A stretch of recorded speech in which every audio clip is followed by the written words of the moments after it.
سرکار مصطفیٰ صلی اللہ تعالی علیہ وسلم کی امت میں پیدا فرمایا اور ان کی آمد مبارک پر ان کی بارگاہ عالی جاں میں خراج عقیدت پیش کرنے کے لیے ہمیں اور آپ کو سنہرا موقع بھی فراہم فرمایا۔ حضرات، کافی دیر سے آپ حضرات اس محفل نور میں تشریف فرما ہیں۔ علماء کرام، شورائے اعظام کے بیانات سے آپ محظوظ ہو رہے ہیں۔ رات کے اس حصے میں آپ حضرات کی بیداری ابھی مجھ سے قبل نبیر بلبل ہند مصلح قوم و ملت حضرت علامہ و مولانا مفتی محمد خالد رضا صاحب سماعت فرمایا۔ اللہ رب العزت آپ سب کو اس پر عمل کرنے کی توفیق رفیق عطا فرمائے اور موصوف کو عمر خضر بالخیر عطا فرمائے۔ حضرات، انسانی فطرت ہے کہ آدمی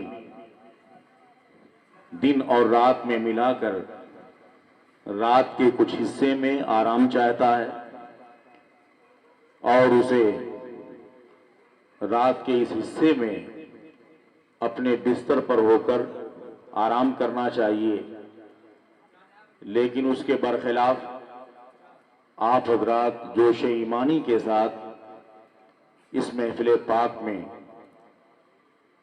اس ہوش کے ساتھ اور جوش و خروش کے ساتھ تشریف فرما ہیں، جس سے یہ شعر یاد آتا ہے کہ ہماری صبح زندہ ہے، ہماری شام زندہ ہے، ہماری صبح زندہ ہے، ہماری شام زندہ ہے، ہمارے دل کی تختی پر نبی کا نام زندہ ہے، ہمارے دل کی تختی پر نبی کا نام زندہ ہے۔ حضرات، اللہ رب العزت نے آپ کو زندگی عطا فرمائی ہے اور ہر شخص کو اپنی زندگی کا حصہ گزارنے کے بعد دنیا سے کوچ کر جانا ہے اور ایسے دھیرے دھیرے ایک دن پوری دنیا کو فنا ہو جانا ہے۔ صرف خدائے وحدہ لا شریک کی ذات باقی رہے گی اور تمام چیزیں فنا کے گھاٹ اتر جائیں گی، ساری چیزیں ختم ہو جائیں گی، لیکن انسان کو جو اللہ رب العزت نے زندگی عطا فرمائی ہے، اس انسان کو بہت ساری ذمہ داریاں بھی عطا فرمائی ہیں۔ دولت ایمان سے سرفراز ہونے کے بعد آپ حضرات پر ایمان کے تقاضا کے مطابق بہت ساری ذمہ داریاں بھی عائد ہوتی ہیں اور آپ پر بہت سارے احکام بھی نافذ ہوتے ہیں جن کی پابندی ہر ایمان والے پر لازم و ضروری ہے۔ اگر آپ نے زندگی گزاری اور شریعت کے فرمان کے مطابق اچھے اعمال کیے، احکام شرعیہ کی پابندی کی، منہیات شرعیہ سے اپنے آپ کو دور و نفور رکھا، نیک زندگی گزار کر پھر آپ دنیا سے رخصت ہوئے، تو دنیا سے رخصت ہونے کے بعد پہلا مرحلہ انسان کا قبر کا مرحلہ ہے۔ اس قبر میں جانے کے بعد آپ کے ساتھ کچھ سوالات جوابات ہوں گے، آپ کو اس مرحلے سے گزرنا ہے اور اس مرحلے سے گزرنے کے بعد جب ساری دنیا فنا ہو جائے گی تو میدان محشر کا قیام ہوگا، تمام اولین اور آخرین کو جمع کیا جائے گا، انبیاء و رسول ہوں گے، اس کے بعد وہاں پھر سب کو سزائیں اور جزائیں دائمی طور پر عطا کی جائیں گی۔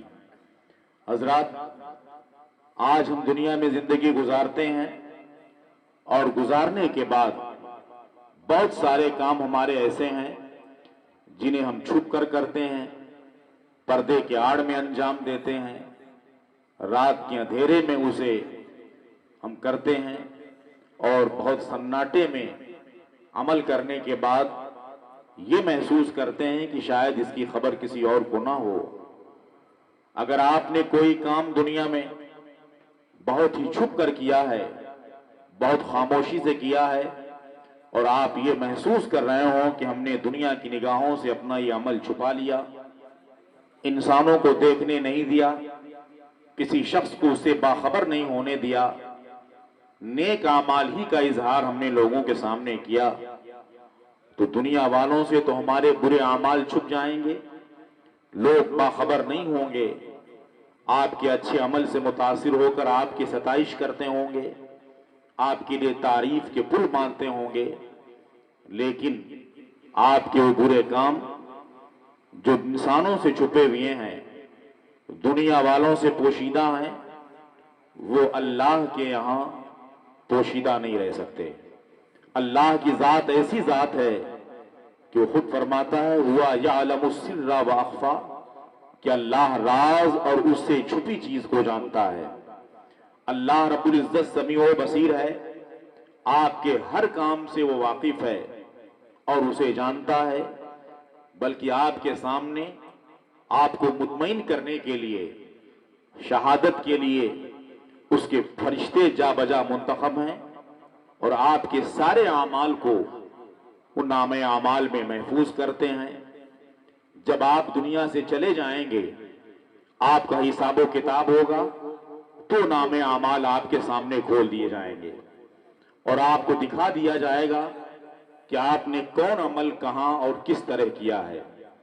اگر آپ نے چھپ کر بڑی خاموشی سے کوئی کام کیا ہوگا اور آپ یہ محسوس کرتے ہوں گے کہ میرے بھی ذہن و دماغ میں وہ کام محفوظ نہیں ہے، وہ عمل ہم بھی جانتے نہیں ہیں، شاید وہ کام چھپ گیا ہو، مٹ گیا ہو، تو ایسا نہیں ہے، وہ سارے کام آپ کے سامنے ظاہر و باہر اور آشکارا کر دیے جائیں گے۔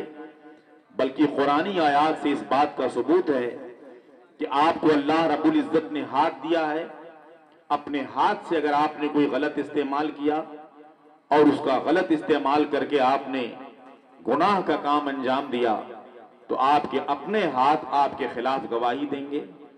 آپ کی زبان کا استعمال اگر غلط ہوا تو آپ کی زبان آپ کے مقابلے میں گواہی دے گی کہ ہم سے یہ استعمال کر کے یہ کام کیا انہوں نے۔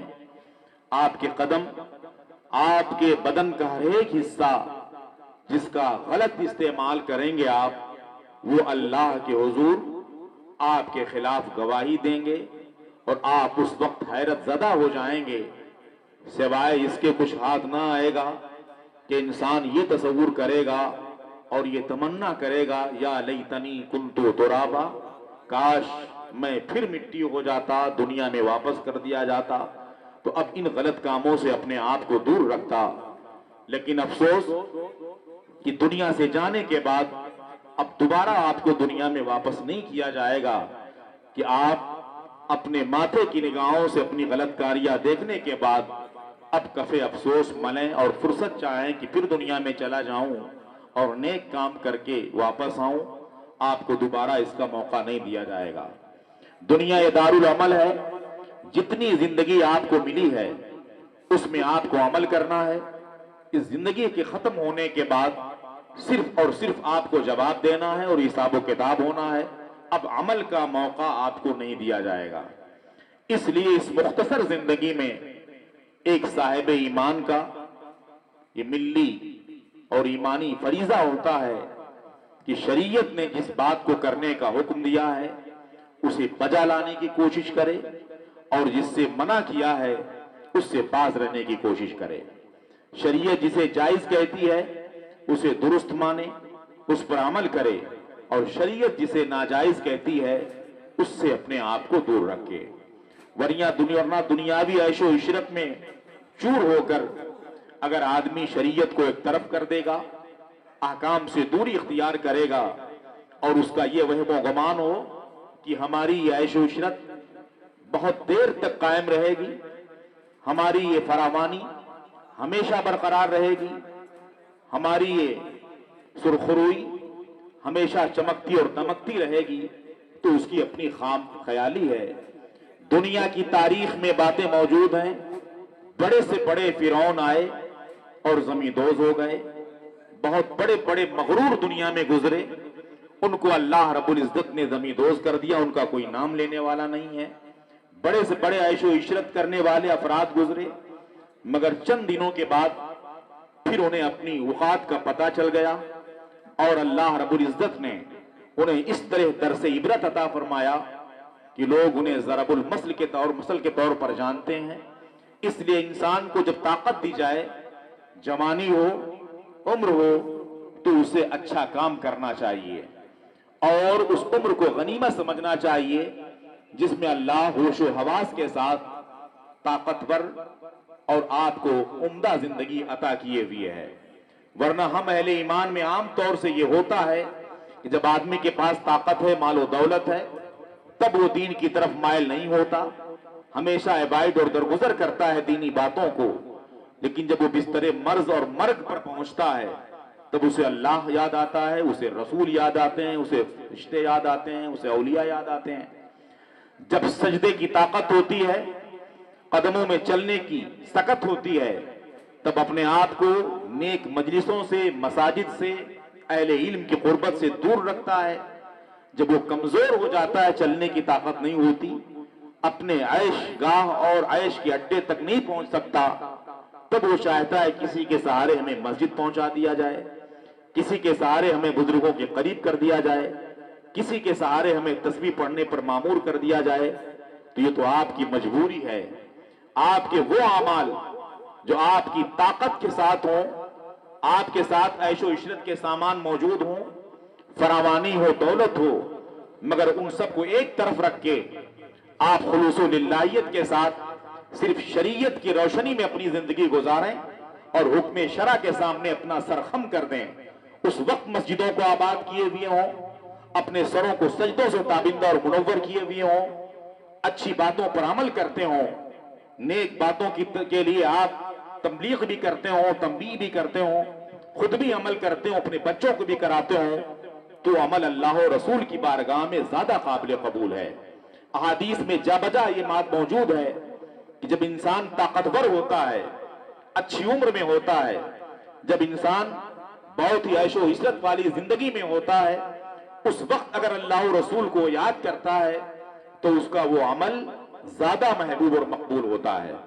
ورنہ مجبوری کے بعد تو ہر شخص کو تسبیح کے سوا کچھ یاد نہیں ہوتی۔ ہم اہل ایمان کا عموماً حال یہی ہوتا، جب کسی سے داڑھی کے بارے میں کہی جائے تو کہتا حضرت ابھی عمر نہیں ہوئی ہے، یعنی اپنی داڑھی رکھنے کا عمر یہ سمجھتا ہے کہ جب عیاشی کا وقت ختم ہو جائے، جب لوگ بالکل بوڑھا اور کمزور کہنے لگیں، جب کوئی ان کی رخ کی طرف رخ نہ کرے، تب داڑھی سجانا چاہیے۔ جب دنیا کا کوئی کام باقی نہ رہ جائے، ساری چوریاں کر چکا ہو، ساری غیبتیں کر چکا ہو، عیش کے ہر اڈے پر جا چکا ہو، اب نہ اسے کوئی پوچھتا ہو، نہ وہ کسی کی طرف مائل ہو سکتا ہو، تب کہتا ہے اب داڑھی کا وقت ہے، اب نماز کا وقت ہے، اب تسبیح کا وقت ہے۔ مسلمانوں، داڑھی کا وقت وہی ہے جب داڑھی آپ کے چہرے پر ظاہر ہونے لگے۔ داڑھی کا وقت وہ نہیں ہے جب آپ کو کوئی نہ پوچھے، آپ بہت کمزور ہو جائیں، کوئی غلط کام نہ کر سکیں۔ اسی طرح نماز کے لیے حد تو یہ ہے، بہت سارے ملازمین اور اہل ثروت ملتے ہیں، جب ان سے ہم لوگ کہتے ہیں کہ آپ کے پاس دولت بہت ہے، اچھی بلڈنگ آپ کی ہے، کئی ساری گاڑیاں آپ کے پاس ہیں، کئی کارخانے آپ کے چلتے ہیں، اس وقت تو آپ کو حج کر لینا چاہیے اپنی بیوی کے ساتھ، اپنے بچوں کے ساتھ، اس لیے کہ حج آپ پر فرض ہے۔ آج کل حج کی فرضیت کا مطلب لوگ یہ نکالتے ہیں، مفتی صاحب بیٹھے ہیں، آپ پوچھیں کہ جب سارے کام سے وہ فارغ ہو جائیں گے، کئی جگہ پلاٹ لے چکے ہوں گے، کئی دکانیں ڈال دیں گے، کئی مکان بنا لیں گے، سب کی شادیاں کر لیں گے، اب اگر پیسہ بچتا ہے تو کسی کے کہنے کے ناطے وہ اب سفر حج کے لیے تیار ہوتے ہیں کہ اب حج مجھ پر فرض ہوا ہے۔ حالانکہ حج کی فرضیت کے لیے یہ سب ضروری نہیں ہے۔ آدمی کی اپنے اخراجات اور خرچ سے زائد مال اتنا ہو کہ وہ آدمی جس دوران سفر پر ہے حج کے لیے، اتنے ایام تک اس کے پسماندگان کے لیے کھانے پینے کا سامان ہے، وہ اسرت اور تنگی میں نہیں پڑیں گے اور وہ وہاں سے سفر کر کے واپس آ جائے گا تو اس شخص پر حج فرض ہو جاتا ہے۔ یہ نہیں کہ میری 2 بیٹیاں باقی ہیں شادی کو، لوگ کہتے ہیں میرا بیٹا شادی کو ہے، ابھی یہ روزگار سے نہیں لگا ہے۔ اللہ رب العزت کا ارشاد گرامی ہے، وَمَا مِن دَابَّةٍ فِي الْأَرْضِ إِلَّا عَلَى اللَّهِ رِزْقُهَا، زمین پر جتنے جاندار ہیں سب کا رزق اللہ کے ذمہ کرم پر ہے۔ آپ کے روزی اکٹھا کرنے سے ان کی روزی محفوظ نہیں ہوگی، اس لیے عموماً یہ دیکھا جاتا ہے جو لوگ اپنے بچوں کی مستقبل کی بہت فکر کرتے ہیں، بہت سارے مال و اسباب اکٹھا کرتے ہیں، بہت مکانات بناتے ہیں، لمبی تجارت کرتے ہیں کہ مستقبل ان کا بہت تابناک ہو، اگر وہ شریعت سے متصادم ہوتے ہیں، اگر شریعت کے خلاف ان کے قدم اٹھتے ہیں تو بڑے بڑے سورماؤں کو فقیر اور کنگال ہوتے ہوئے دیکھا گیا ہے۔ ہم اہل سنت و جماعت کا جو عقیدہ ہے کہ ہم اللہ کی راہ میں خرچ کریں، اس کے دین پر عمل کرنے کے لیے کوشش کریں، اللہ رزاق ہے، اس کے رسول کے طفیل ہمیں ملتا ہے۔ ہمارا تو یہ عقیدہ ہے، کون دیتا ہے دینے کو منہ چاہیے، کون دیتا ہے دینے کو منہ چاہیے، دینے والا ہے سچا ہمارا نبی۔ اس لیے جس پر حج فرض ہو اسے وقت پر حج کر لینا چاہیے۔ جب انہیں بہت دکھایا جائے، بہت شوق دلایا جائے تو اخیر میں عذر بیان کرتے ہیں حضرت جب نوکری اور ملازمت سے ہٹ جائیں گے، تجارت سے دور ہو جائیں گے، تب حج کریں گے۔ جب بہت ان سے پوچھا جائے کیوں تو کہتے ہیں کہ تاکہ آنے کے بعد پھر چوری نہ کریں، آنے کے بعد حرام خوری نہ کریں، آنے کے بعد رشوت نہ لیں۔ ہمارا کام ہی حضرت رشوت کا ہے، ہمارا کام ہی چوری کا ہے، ہمارا کام ہی جھوٹ بولنے کا ہے۔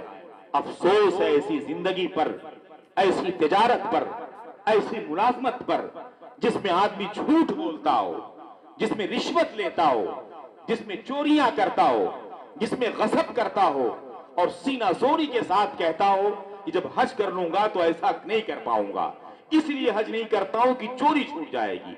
آج آدمی وہ کام کرتا ہے جس کام کی بنیاد پر غلط عادتیں چھوٹ جائیں، اور مسلمان کہتا نہیں ایسا کروں گا تو چوری چھوٹ جائے گی۔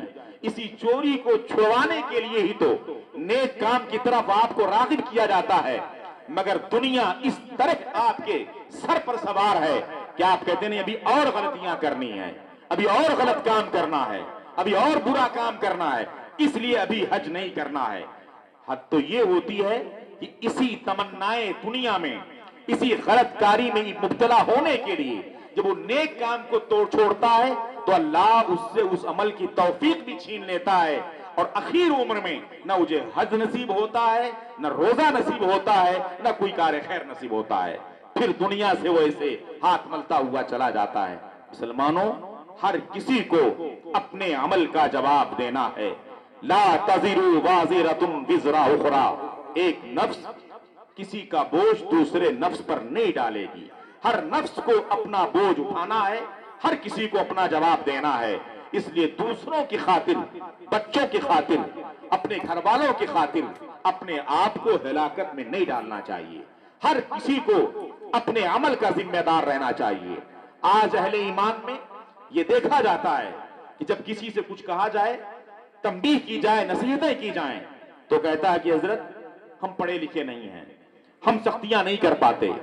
ہم اہل ایمان کا ایک طرز اور وتیرہ بن چکا ہے کہ اصلاح صرف علماء کا کام ہے، عقیدے میں پختگی ڈالنا صرف علماء ہی کریں گے، تنبیہات صرف علماء ہی کریں گے۔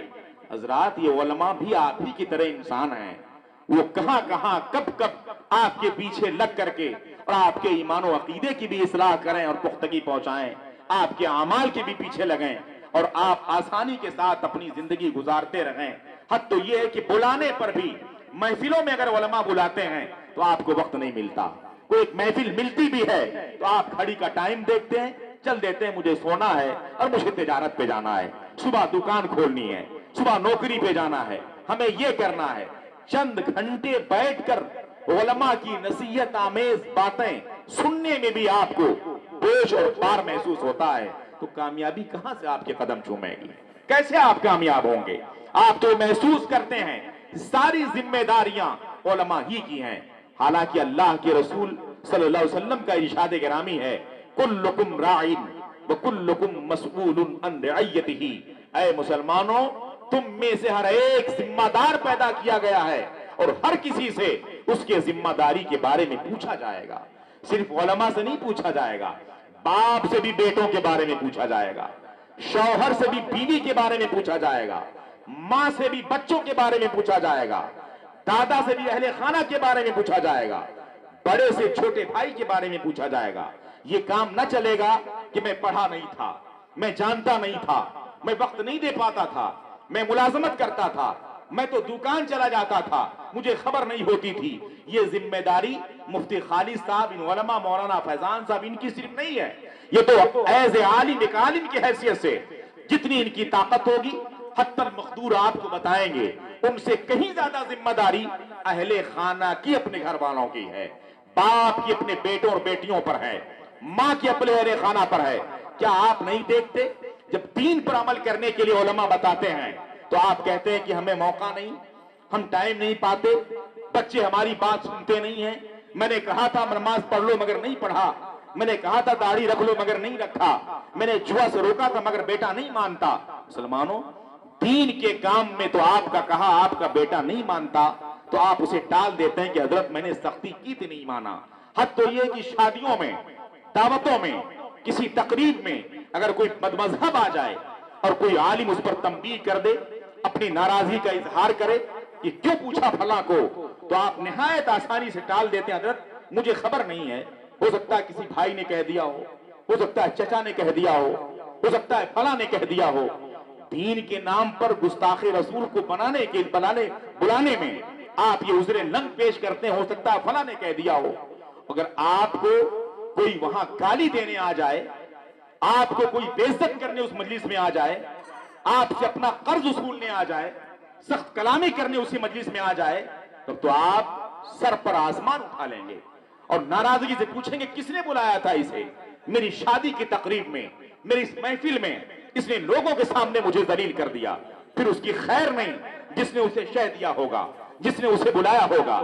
آپ کی شان میں کسی نے ایک جملہ اگر غلط کہہ دیا، ذلت آمیز گفتگو کر دی، تو آپ ڈھونڈتے ہیں کہ اس کا داعی کون ہے، اس کو بلایا کس نے تھا، اس کو روکا کیوں نہیں گیا، میری عزت کی اس نے واٹ لگا دی، عزت خراب کر دی۔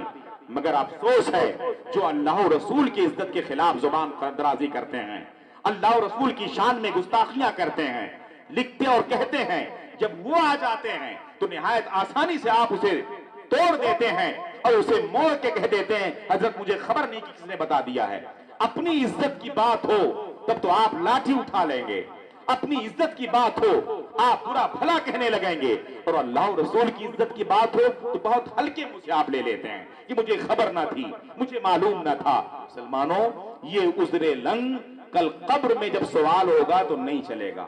انسانوں سے، علماء سے تو آپ کہہ کے ایک طرف بیٹھ جائیں گے، مگر جب میدان محشر میں سب کے حساب اور کتاب ہو رہے ہوں گے تب آپ کا عذر قابل قبول نہ ہوگا کہ مجھے معلوم نہ تھا۔ آپ کی معلومات آپ کے سامنے رکھ دی جائے گی کہ آپ جانتے تھے، آپ کی شے تھی، آپ کے ناطے وہ شخص شریک ہوا تھا، پھر وہاں کوئی پرسان حال نہ ہوگا جو آپ پر سزاؤں کو روک سکے۔ اس لیے مسلمانوں آپ اپنے ایمان و عقیدے کی اصلاح کے ساتھ ساتھ اپنے عمل کے اصلاح کے ذمہ دار خود بھی ہیں، اپنے بچوں کے اعمال کے ذمہ دار ہیں۔ مجھے تو حیرت ہوتی ہے ایک شخص اپنے بچوں کے تعلق سے اس قدر تیز ہوتا ہے، اس قدر حساس ہوتا ہے کہ اس بچے کو جب اسکول بھیجنا ہوتا ہے ماں بھی بیدار ہے، بھائی بھی صبح اٹھا ہوا ہے، باپ بھی جگ رہا ہے، تیزی سے بیدار کرتا بیٹا اٹھو اسکول چھوٹ جائے گا، رکشہ آ چکا ہے، گاڑی آئی ہے، اسکول ٹائم ہو گیا ہے، کلاس چھوٹ جائے گا۔ اب اسے فکر نہیں کہ میرا بیٹا سو رہا تھا، نیند میں خلل ہوگا، بیمار تھا، بخار زدہ تھا، ایگزام میں چھوٹ جائے گا، نمبر کم پڑ جائے گا۔ ایک بچے کو جگانے کے لیے پورا گھر کوشش میں ہے اسکول ٹائمنگ دیکھ کر کے کسے اسکول بھیجنا ہے۔ ان کے ذہن میں دنیا ہے کہ دنیاوی تعلیم اسے حاصل کرنا ہے، اگر نہیں جائے گا تو دنیا میں پیچھے ہو جائے گا، تعلیم دنیاوی اس کی خراب ہو جائے گی۔ مگر افسوس ہے نماز کے لیے بیدار کرنے والا کوئی نہیں دکھتا، نماز کے لیے اٹھانے والا کوئی نہیں دکھتا۔ اگر کبھی ماں نیک دینت ہو اور وہ جرات بھی کر لے کہ لاؤ بیٹے کو جگا دو فجر کا وقت ہے تو باپ ڈانٹنے لگتا ہے، بہن ڈانٹنے لگتی ہے، بھائی ڈانٹنے لگتا ہے، معلوم نہیں ابھی وہ سویا ہوا ہے، معلوم نہیں ابھی اس کی نیند پوری نہیں ہوئی ہے، ابھی اسے بخار تھا، مت جگاؤ ڈسٹرب ہو جائے گا، مت جگاؤ اس کا بخار بڑھ جائے گا، مت جگاؤ پریشان ہو جائے گا۔ مسلمانوں، دنیا حاصل کرنے کے لیے تو ہر ایک فرد جگاتا تھا، مگر دین پر عمل کرنے کے لیے جگانے سے زیادہ روکنے والے ملتے تھے۔ یہی وجہ ہے کہ آج ذلت و خواری ہمارا مقدر بنی ہوئی ہے۔ جس گھر میں حصول دنیا کے لیے جگانے میں کوئی آر محسوس نہ کرتے ہوں، مگر دین پر عمل کرنے کے لیے ہر کسی کو برا بھی لگتا ہو، تو ظاہر سی بات ہے وہاں ذلت نہ ہوگی، رسوائی نہ ہوگی، بے برکتی نہ ہوگی، پریشانی نہ آئے گی، مشکلات نہ آئیں گے، تو اور کیا آپ کا مقدر ہوگا۔ کاش جس طرح اسکول بھیجنے کے لیے، دکان بچے کو بھیجنے کے لیے، ملازمت پر جانے کے لیے ہر کوئی کنڈی کھٹکھٹاتا ہے، اٹھو تمہارا ٹائم ہو گیا، پیچھے رہ جاؤ گے ملازمت سے، دکان کھولنے میں پیچھے ہو جاؤ گے، تجارت تمہاری کمزور ہو جائے گی۔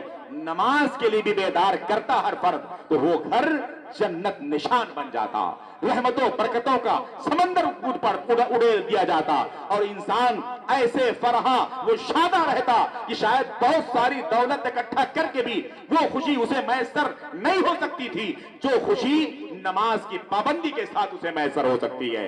اسی لیے شاعر کہتا ہے وہ زمانے میں معزز تھے مسلمان ہو کر، آج ہم خار ہوئے تاریخ قرآن ہو کر۔ آج بھی ہو جو براہیم سا ایمان پیدا، آگ کر سکتی ہے انداز گلستان پیدا۔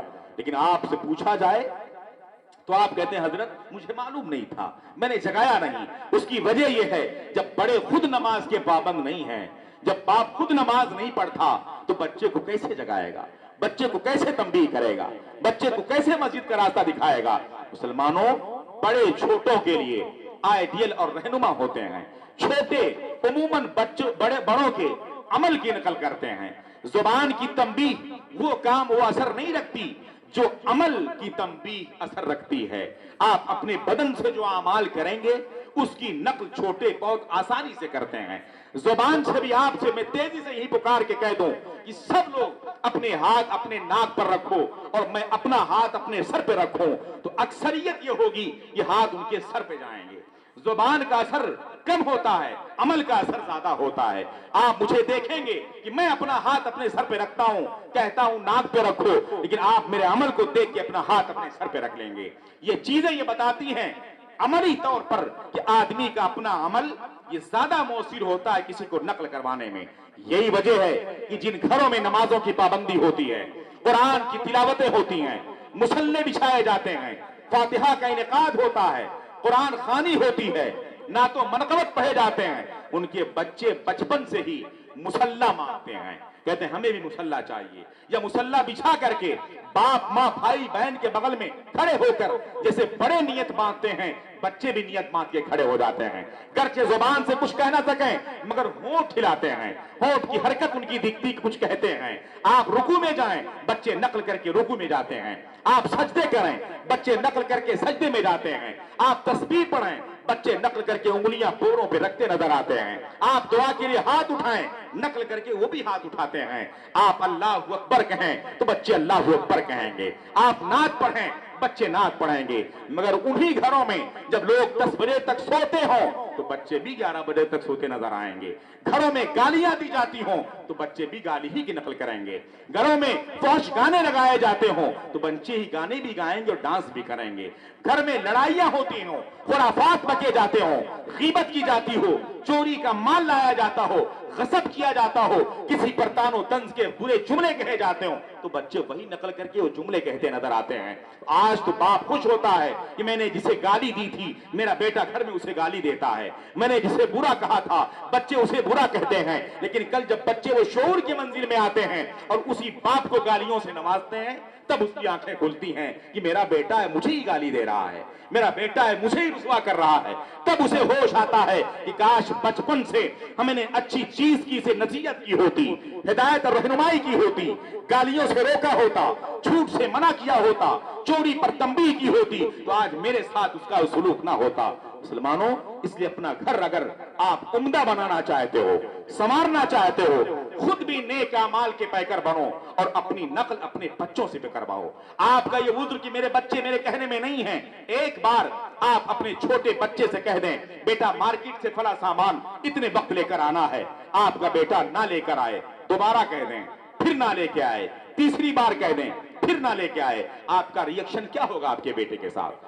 بڑے سے بڑا شفیق اور مہربان باپ ہو، 2-3 بار اگر بچہ کہنے پر نافرمانی کر جائے، نہ لائے اس کا سامان، نہ کرے اس کی خدمت، تو حد تو یہ ہے کہ اس پر کھانا بند کر دیتا ہے باپ، گھر کے دروازے بند کر دیتا ہے، برے لفظوں اور جملوں سے نوازتا اسے ہے کہ اس کے لیے میرے گھر میں جگہ نہیں ہے، یہ میری بات نہیں مانتا، اس کے لیے میرے گھر کھانا نہیں ہے، میرے حکم کی تعمیل نہیں کرتا، اس کے لیے میرے گھر میں حصہ نہیں ہے، جائیداد میں کچھ موقع نہیں ملے گا اس لیے کہ میری تابع داری نہیں کرتا۔ ایک بچہ جو آپ کے نطفے سے وجود پائے ہوئے ہے، چند سالوں آپ نے اس کی تربیت تعلیم اور پرورش کر دی ہے، 2-3 بار اگر آپ نے اسے حکم دیا ہو وہ نہ مانتا ہو تو گھر کے دروازے بند ہوتے ہیں، کھانا بند ہوتا ہے، مکان بند ہوتا ہے، جائیداد میں حصے سے آپ کرنے کی کوشش کرتے ہیں، مگر کتنا کریم ہے وہ خدا، کتنا رحیم ہے وہ رب، بار بار حکم ہے نماز پڑھو، بار بار کہا جاتا ہے زکات دو، غلط چیزوں سے بچو، حرام سے دوری اختیار کرو، غلط باتوں سے اپنے آپ کو دور رکھو، نفرت پیدا کرو، آپ نماز سے دوری پر دوری اختیار کیے ہوئے ہیں، احکام شرع سے دوری بنائے ہوئے ہیں، آپ جائز ناجائز میں تمیز نہیں کرتے ہیں، پھر بھی آنکھ کھلتے اللہ روزیاں دیتا ہے، اللہ کھانا دیتا ہے، اللہ دولتیں دیتا ہے، اللہ بچے دیتا ہے، وہ رب اگر اپنی روزی روک لے تو شاید دنیا تنگ ہو جائے آپ پر۔ آپ نے 2-3 باز کی نافرمانی پر اپنے بیٹے پر گھر کا دروازہ بند کیا ہے، اللہ ہمیشہ فرماتا ہے کہ تم نیک کام کرو، اس نیک کام سے آپ اپنے آپ کو دور رکھے ہوئے ہیں، اگر وہ آپ کی تجارت بند کر دے، آپ کا گھر زمین دوز کر دے، آپ کی دولت بند کر دے، آپ کا کھانا بند کر دے، آنکھ کی روشنی چھین لے، ہاتھ کی طاقت چھین لے، پیر سے چلنے کی طاقت چھین لے، آپ کی توانائی چھین لے، آپ کی صحت چھین لے، آپ کہاں کے رہو گے؟ یہی حال ہوگا کہ دھوبی کا کتا، نہ گھر کا نہ گھاٹ کا، نہ خدا ہی ملا، نہ وصال صنم، نہ ادھر کے ویے نہ ادھر کے ویو ہوئے، مگر کتنا کریم ہے وہ رب کہ اتنی ساری غلط کاریوں کے باوجود بھی اللہ آپ کو رزق میں کشادگی عطا فرماتا ہے، دولتیں عطا کرتا ہے، رزق عطا کرتا ہے، اچھائیاں دیتا ہے، بھلائیاں عطا کرتا ہے۔ وَلَقَدْ كَرَّمْنَا بَنِي آدم کا تاج بھی آپ کے سر سجائے بھی ہے، اس لیے نہایت بے غیرتی ہوگی ان اہل ایمان اور مسلمان کے لیے کہ جو اللہ کے حکم کی نافرمانی کرتے ہوں، حکم عدولی کرتے ہوں اور احکام شرع کی پابندی نہ کر کے اس بات کے طلبگار اور خواستگار رہتے ہوں کہ اللہ روزیوں کا سمندر گرا دے ہمارے گھروں میں، دن بھر میں بھر جائے ہماری جھولیاں، بغیر محنت کے روزیاں ملنے لگیں۔ مسلمانوں اس لیے آپ پر ضروری ہے ہر گھر کا ہر بڑا اپنے چھوٹوں کی صبح و شام اگر تنبیہ کرتا رہے، انہیں ہدایت کرتا رہے تو اتنی ساری تبلیغ کی جا بجا ضرورت ہی نہ پڑے۔ یہ تبلیغ تو آپ کو صرف پش کرنے کے لیے ہو، آپ کو مہمیز دینے کے لیے ہو، آپ کو بڑھانے کے لیے ہو۔ صبح شام تو اپنے بچوں سے ملاقات آپ کی ہوتی ہے، ان علماء کی ملاقات آپ سے روز نہیں ہوگی، ماں باپ کی ملاقات روز ہوگی، بھائی بہنوں سے ملاقات روز ہوگی، دادا پردادا سے ملاقات روز ہوگی۔ روزانہ اگر وہ بڑے خود بھی سدھرے رہیں اور آپ کو سدھرنے کی تنبیہ کرتے رہیں تو ہر گھر کا ہر مبلغ اگر تبلیغ کے فرائض انجام دیتا رہے تو شاید پھر تبلیغ کی کھلے عام بارہا ضرورت نہ پڑے، اور وہ مبلغین جو زبردستی مبلغ بن کر آپ کے ایمان پر ڈاکہ ڈالتے ہیں شاید وہ چوری بھی نہ کر سکیں اور چور دروازے سے آپ کے گھر میں گھس نہ سکیں۔ جو تبلیغ کے نام پر، دین میں سدھار کے نام پر، ایمان کے نام پر، نماز کے نام پر آپ کے گھروں میں سید لگاتے ہیں اور ایمان کے نام پر ایمان لوٹتے ہیں، نماز کے نام پر بے نمازی کرتے ہیں، آپ کو رائے حق پہ لانے کے نام گمراہ کرتے ہیں، پھر ان کی گمراہ گری بھی کارگر نہ ہو اور آپ کے گھروں میں مؤثر نہ ہو سکیں۔ اعلیٰ حضرت سرکار نے بہت پہلے فرما دیا تھا مسلمانوں کیوں نہیں سدھرتے؟ ہر کسی کو مبلغ سمجھ کر کے ان کی تبلیغ کو یہ درپے ہوتے ہو۔ سونا جنگل رات اندھیری چھائی بدلی کالی ہے، سونا جنگل رات اندھیری چھائی بدلی کالی ہے، سونے والوں جاگتے رہیو چوروں کی رکھوالی ہے۔ نعرہ تکبیر، نعرہ تکبیر، نعرہ رسالت، نعرہ رسالت، تسلیہ میلاد النبی، تسلیہ میلاد النبی، من جانب رضا مفتی انبارہ کمیٹی، من جانب رضا مفتی انبارہ کمیٹی،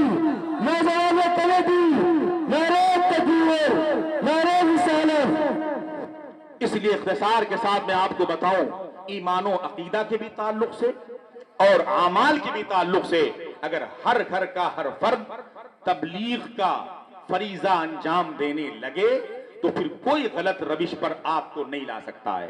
آپ کے ایمان و عقیدے میں کوئی رخنا نہیں ڈال سکتا. یہ نہ ہوگا کہ فلاں سے پوچھوں گا. آپ اپنا ایمان و عقیدہ علماء سے قربت کے ساتھ اس قدر پختہ کر رہے ہیں کہ کوئی دوسرا آپ کے مقابلے میں غلط بات پیش ہی نہ کر سکے. اپنے گھر کے ہر ایک فرد کو اتنا ٹرینڈ کر دیں، اس قدر تیار کر دیں کہ ایمان اور عقیدے کے نام پر کوئی دوسرا آپ کو ٹھگ نہ سکے. اور آپ نیک اعمال کے پیکر اگر بن جائیں تو ویسے ہی رحمت الباری اس قدر آپ پر سایہ فگن ہو جائے گی کہ کوئی دوسرا آپ پر اپنا اثر ڈال ہی نہیں سکتا، نہ اپنا رنگ ڈال سکتا ہے. ورنہ اگر آپ ایسے رہے، یہ مبلغین، یہ علماء آپ کی اصلاح کرتے رہے، پھر بھی آپ نہ سدھرے، تو پھر میدان قیامت میں جو رسوائی ہاتھ آئے گی تو آپ ہاتھ ہی ملتے رہ جائیں گے. قبر کی منزل میں میں آپ کو بتاؤں، ایک حدیث پاک ہے جو بہت ہی منفرد حدیث ہے. عام طور سے آپ یہ سنتے ہوں گے کہ قبر میں جانے کے بعد حساب و کتاب ہوگا. 3 سوالات جب بتائے جاتے ہیں تو کچھ لوگ تو یہی رٹنے لگتے ہیں کہ من ربکا کا معنی سمجھ لوں گا ربی اللہ، ما دینوکا کا معنی یاد کر لوں گا دین الاسلام اس کا جواب دینا ہے، ما کنت تقول فی شان ھذا الرجل کا معنی سمجھ لوں گا یہ ھذا نبینا، یہ ہمارے نبی ہیں، ہمارے رسول ہیں، یہ سن یاد کر لوں گا اور بہت آسان ہو جائے گا. ایسا نہیں ہے. دنیا الگ ہے، برزخ الگ ہے. آپ زندگی بھر یہاں رٹتے رہیں مگر وہاں ہا ہا لا ادری کے سوا کچھ ہاتھ نہ آئے گا. اگر ایمان آپ کا پختہ نہیں ہے، رحمت الہی شامل حال نہیں ہے، رسول کی محبت کا صدقہ نہیں ملا ہوا ہے، رٹے نہیں، کوئی کھول کے وہاں تختی رکھ دیں جوابات کے، آپ کی نگاہیں اسے دیکھ نہ سکیں گی. اس لیے جواب رٹنے سے جواب نہیں آتا، ایمان و عقیدے کی پختگی اور نیک عمل کے ساتھ وہاں جواب آتا ہے. جہاں 3 سوالات قبر میں آئیں گے، نیلی اور کالی آنکھیں والے جو فرشتے آئیں گے، آپ سے سوالات کریں گے من ربکا، ما دینوکا، ما کنت تقول فی شان ھذا الرجل. وہاں ایک حدیث شریف میں ہے ترمذی شریف کے، یہ 3 سوالات نہیں ہوں گے. قبر میں صرف ایک سوال ہوگا. من ربکا ربی اللہ تو بہت آسان ہے، ما دینوکا دین الاسلام تو بہت آسان ہے. اصل سوال ان تینوں میں ما کنت تقول فی شان ھذا الرجل ہے. وہی تمام سوال کا منبع اور مصدر ہے، وہی اصل ہے. اسی میں اگر آدمی کامیاب ہے تو یہ دونوں سوال اس کے بظاہر تابع محسوس ہوتے ہیں. نبی پاک کا ارشاد گرامی ہے یہ 3 سوال نہیں، صرف ایک سوال ہوگا. وہ پوچھا جائے گا ما کنت تقول فی شان ھذا الرجل، اس نبی کے تعلق سے تمہارا کیا عقیدہ تھا، تمہارا کیا ایمان تھا، تمہارا کیا خیال تھا. اس کا مطلب یہ ہے کہ گویا آقا کے تعلق سے اگر جواب اس کا صحیح نہیں ہے، معاذ اللہ وہ کہے کہ بڑا بھائی سمجھتا تھا، معاذ اللہ وہ کہے گاؤں کا چودھری سمجھتا تھا، اپنی طرح بشر سمجھتا تھا، تو جو نبی کو اس طرح سمجھے وہ ربی اللہ کا بھی قائل گویا نہیں ہے، وہ دین الاسلام کا بھی ماننے والا نہیں ہے. جو نبی کے تعلق سے یہ غلط عقیدے رکھتا ہو، یہ حدیث یہ بتاتی ہے ایک سوال کرنا اس بات پر شاہد اور دلیل ہے کہ گویا اصل سوال نبی رحمت کے تعلق سے ہے. اگر صحیح عقیدہ نبی پاک کے تعلق سے ہے تب تو ربی اللہ کا اعتبار ہے، دین الاسلام کا اعتبار ہے. ورنہ نبی کے تعلق سے اگر غلط عقیدہ ہو، غلط خیال ہو تو ربی اللہ اگر ہزاروں بار کہتے رہو، دین الاسلام لاکھوں بار کہتے رہو، یہ کسی کام کا نہیں ہے. اسی لیے ہم اہل سنت و جماعت کہتے ہیں اگر نبی کی اطاعت نہیں ہے، نبی کی محبت نہیں ہے، نبی کی غلامی نہیں ہے، لاکھ سجدے کرتے رہیں، لاکھ نیک اعمال کرتے رہیں، مگر کوئی عمل قابل قبول ہو ہی نہیں سکتا، نہ کام آ سکتا ہے. اصل جواب تو وہ ہے جو نبی کے تعلق سے پوچھا جائے اور آدمی یہ کہہ دے میں تو یہ سمجھتا تھا کون دیتا ہے دینے کو منہ چاہیے، دینے والا ہے سچا ہمارا نبی. ان نبی کے بارے میں پوچھتے ہو، ان نبی کو تو ہم یہ مانتے تھے، اور کوئی غیب کیا تم سے ان سے نہا ہو بھلا، جب نہ خدا ہی چھپا تم پہ کروڑوں درود. اس نبی کے بارے میں پوچھتے ہو، ہمارا خیال ان کے تعلق سے یہ ہے اپنے خطا باروں کو اپنے ہی دامن میں لو، کون کرے یہ بھلا تم پہ کروڑوں درود. اس نبی کے تعلق سے میرا یہ خیال تھا. جب یہ خیالات ظاہر کریں گے تو اللہ کے رسول ارشاد فرماتے ہیں نبی کے تعلق سے جب صحیح جواب عطا کیا جائے گا فرشتے اللہ کے حضور عرض کریں گے مولا یہ بندہ تیرا نبی نبی کے تعلق سے یہ خیالات رکھتا ہے، انہیں خاتم النبیین سمجھتا ہے، سید المرسلین جانتا ہے، غیب نادمی تصور کرتا ہے، مالک و مختار مانتا ہے، ان کے عقیدے بہتر ہیں، اللہ ارشاد فرمائے گا اس کی قبر کو 70 گز لمبا کر دیا جائے، 70 گز کشادہ کر دیا جائے، ساری آسانیاں فراہم کر دی جائیں، عیش و عشرت کے سامان دے دیے جائیں، اسے خوب آسانی دے دی جائے۔ جب فرشتے اللہ کے حکم کے مطابق نبی کونین کے تعلق سے عمدہ جواب دینے پر، عمدہ عقیدہ پیش کرنے پر آسانیاں فراہم کریں گے تو بندے مومن غلام مصطفیٰ مچل کے عرض کرے گا، اے فرشتے اس آسانی کا تو مجھے تصور نہ تھا، اس چھوٹی سی قبر میں جسے میرے بچے بھی دفن کر کے چلے گئے، باپ بھی قریب نہ کھڑا رہا، ماں بھی موجود نہ رہی، ہم اہل سنت تو کچھ دیر قبر کے پاس کھڑے بھی ہوتے ہیں، وہ جو اہل ایمان ہی نہیں ہیں وہ ظاہر کرتے ہیں میں ایمان والا نہیں ہوں، فوراً توپ کے واپس بھاگ جاتے ہیں کہ کہیں ایسا نہ ہو اس کی شرارت تو مجھے معلوم ہی ہے، ہم بھی شریر ہیں، اس کے آگ میں ہم بھی نہ آ جائیں اور اس کی سزاؤں میں ہم بھی گرفتار نہ ہو جائیں۔ ہم اہل سنت و جماعت کا عقیدہ بھی ہے اور ہمارا یہ دل بھی ہے کہ دفن کرنے کے بعد مردوں سے فوراً نہیں بھاگتے، وہاں کھڑے ہوتے ہیں، تسبیح و تحلیل بیان کرتے ہیں، قرآن کی آیتیں پڑھتے ہیں، پھول ڈالتے ہیں، اذان دیتے ہیں، سلام پڑھتے ہیں، دعائیں مغفرت کرتے ہیں اور یہ کہہ کے چلے آتے ہیں کہ اللہ کے رسول یہ غلام آپ کے حوالے ہے، اس لیے کہ آپ کی ذات بابرکات تو یہ ہے کہ پیش حق مزدہ شفاعت کا سناتے جائیں گے، آپ روتے جائیں گے، سب کو ہنساتے جائیں گے۔ مسلمانوں پھر وہ بندہ کہے گا ہمیں اجازت دی جائے، آج ہم کو سب دفن کر کے واپس چلے گئے ہیں، کوئی مددگار کھڑا نہیں ہے، آج جو رشتوں کی بات آپ کرتے ہیں، میرا خالو ہے کیسے چھوڑوں، میرا چچا ہے کیسے دوری اختیار کر لوں، بہنوئی ہے حضرت تعلق کیسے چھوڑ دوں، سالہ ہے بہنوئی ہے کیسے دور ہو جاؤں، یہ سارے لوگ دفن کرنے کے بعد قریب نہیں کھڑے ہوں گے، نہ باپ رکے گا، نہ خالو رکے گا، نہ مامو رکے گا، نہ کوئی اور رکے گا۔ اس قبر میں بھی جب غلام مصطفیٰ اپنے آپ کو پریشان محسوس کرے گا تو نبی پاک کی طلعت ہی اس کے کام آئے گی، ان کی جلوہ گری ہی کام آئے گی، اور سرکار اعلیٰ حضرت کہتے ہیں سب چھوڑ کے چلے جائیں گے، جن کے رشتے کے خاطر تم غلط صحیح میں تمیز نہ کرتے تھے، جن کی محبت میں آ کر بہت غلط قدم تم اٹھاتے تھے، سب جب چھوڑ جائیں گے تو قبر میں لہرائیں گے تا حشر چشمے نور کے، قبر میں لہرائیں گے تا حشر چشمے نور کے، جلوہ فرما ہوگی جب طلعت رسول اللہ کی، نبی بھی وہی تشریف فرما ہو کر وہی آسانیاں فراہم کریں گے۔ بندہ کہے گا مجھے گھر جانے دو، فرشتوں کیا مجھے اجازت ہے میں گھر چلا جاؤں؟ پوچھیں گے کیوں؟ کہا اس لیے کہ یہ آسانی جو مجھے ملی ہے میں جا کے اپنے باپ کو بتا دوں کہ اس عقیدے پہ رہنا تاکہ تمہیں یہ آسانی مل جائے، اپنے ماں کو بتا دوں میری قبر بہت کشادہ کر دی گئی ہے، اپنے بیٹے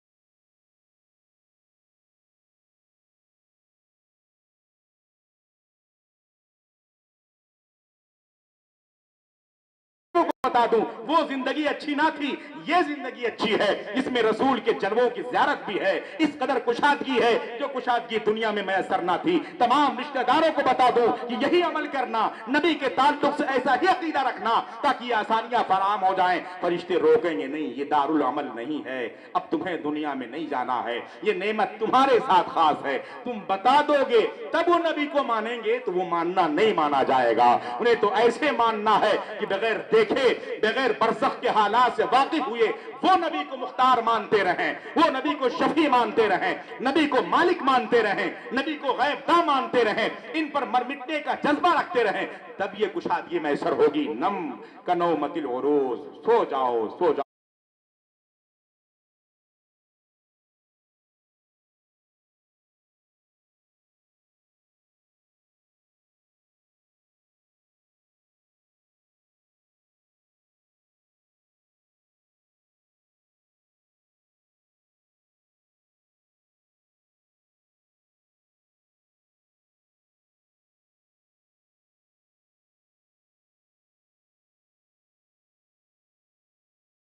جیسے دلہن سوتی ہے. اب تمہیں جانا نہیں ہے, سب سے محبوب شخص تمہیں آگے جگائے گا.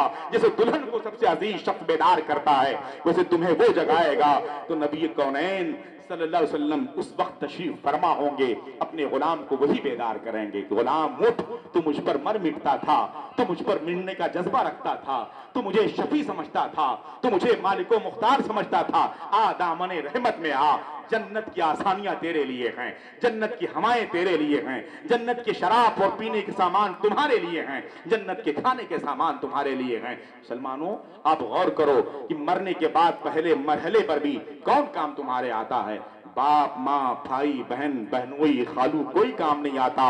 اگر کوئی ذات کام آتی ہے تو رسول کونین کی ذات کام آتی ہے. اسی لیے حدیث پاک میں ہے لا یؤمن احدکم حتی اکون احب الیہ من والدہ وولدہ والناس اجمعین. تم میں کوئی شخص اس وقت صحیح معنوں میں ایمان والا نہیں ہو سکتا جب تک میں اس کے نزدیک اس کے ماں باپ, بھائی بہن, عزیز و قریب, ساری دنیا سے زیادہ محبوب نہ ہو جاؤں. اگر سوال لوگ کرتے ہوں تو عقلی طور پر بھی میرے آقا سب سے زیادہ محبت کے مستحق ہیں, اور طبعی طور پر بھی میرے آقا سب سے زیادہ محبت کے مستحق ہیں. عقل بھی کہتی ہے ان ساری تفصیل کو دیکھ کر کہ جب کوئی کام نہ آئے تو نبی کام آتے ہیں, تو سب سے زیادہ محبت تو انہی سے ہونی چاہیے جو ہر وقت کام آتے ہوں. اور طبیعت بھی یہی کہتی ہے, فطرت بھی یہی کہتی ہے, جب کسی کا تعاون میرے ساتھ نہ ہو, جب کوئی دستگیری کرنے والا نہ ہو, کوئی آسانی فراہم کرنے والا نہ ہو, تب نبی آسانی فراہم کرتے ہیں. تو ان سے زیادہ اور کون عزیز ہونا چاہیے, اور کسی کو محبوب ہونا چاہیے.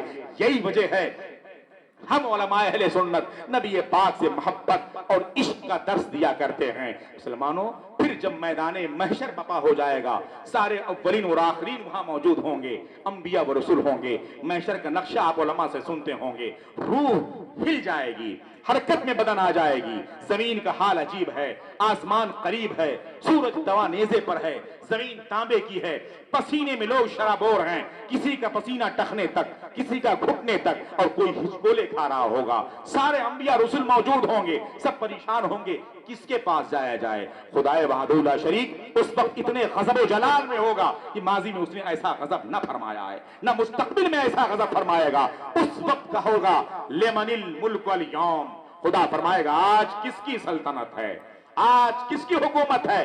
کل تمہیں دولت دی تھی تو دولت کے نشے میں مسجد بھولے ہوئے تھے, ایمان و عقیدے کا سودا کیا تھا. گاڑیاں دی تھی, کسی کو خاطر میں نہ لاتے تھے. میں نے طاقت بدن میں دی تھی, کسی کو کچلنے میں کوئی آر محسوس نہ کرتے تھے. فرعونیت تمہارے بدن سے رونما ہوتی تھی. آج کس کی سلطنت ہے, کس کی بادشاہت ہے؟ للہ الواحد القہار, اس خدا کی سلطنت ہے جو تنہا ہے, یکتا ہے, حد درجہ قہر فرمانے والا ہے. آج دکھاؤ اپنے اعمال, آج سب کو سب کے اعمال کا بدلہ دیا جائے گا. وہ غضب اس وقت انبیاء بھی نفسی نفسی کر رہے ہوں گے. کوئی خدا کے حضور میں مجالے دم زدن نہ کرے گا, گفتگو کی طاقت نہ ہوگی, ہر کوئی اذهبوا الی غیری کہے گا. تو یہ تو بہت مشہور روایت ہے, واقعہ ہے کہ کہیں گے اور نبی اذهبوا الی غیری, میرے حضور کے لب پر انا لہا ہوگا. عزیز بچے کو ماں جس طرح تلاش کرے, قسم خدا کی یہی حال آپ کا ہوگا. میں ایک نئی روایت سناؤں کہ اس وقت سارے لوگ تو اذهبوا الی غیری کہتے ہی ہوں گے, سب نفسی نفسی کے عالم میں ہوں گے. اللہ رب العزت اس وقت ایک عزت بخشے گا انبیاء و رسول کو کہ کہیں ایسا نہ ہو. آج ہم حدیثیں بھی بیان کرتے ہیں, جو مسلم شریف میں تفصیل سے حدیث ہے, یہ کہ ایسے ہوں گے کہ لوگ نفسی نفسی کر رہے ہوں گے. تو آج وہ لوگ جو نبی اور امتی میں فرق نہیں کرتے, وہ کہیں گے آپ تو خود بیان کرتے ہیں کہ نبی بھی نفسی نفسی کر رہے ہوں گے. نفسی نفسی تو خدا کے جلال کے سامنے ہر مخلوق کرے گا, لیکن اللہ رب العزت اسی امتی اور نبی کو فرق کو واضح کرنے کے لیے انبیاء کے لیے ممبر نصب کروائے گا کہ ممبر نصب ہو میدان محشر میں, جہاں قدم نہیں رکھے جاتے ہیں. اتنی گرمی ہے, اتنی تپش ہے, اس قدر پریشان حال لوگ ہیں کہ میرے سامنے آنے کی جرات نہیں کرتے. مگر امتی تو پریشان ہیں, نبی کیوں خطاوار ہیں, نبی تو معصوم ہیں. اس لیے ان کے لیے عظیم ممبر نصب ہوں, سارے نبی رسول اپنے ممبر پر تشریف فرما ہو جائیں, تاکہ دنیا کے سامنے فرق واضح ہو جائے کہ جس میدان محشر میں سب نفسی نفسی کر رہے تھے,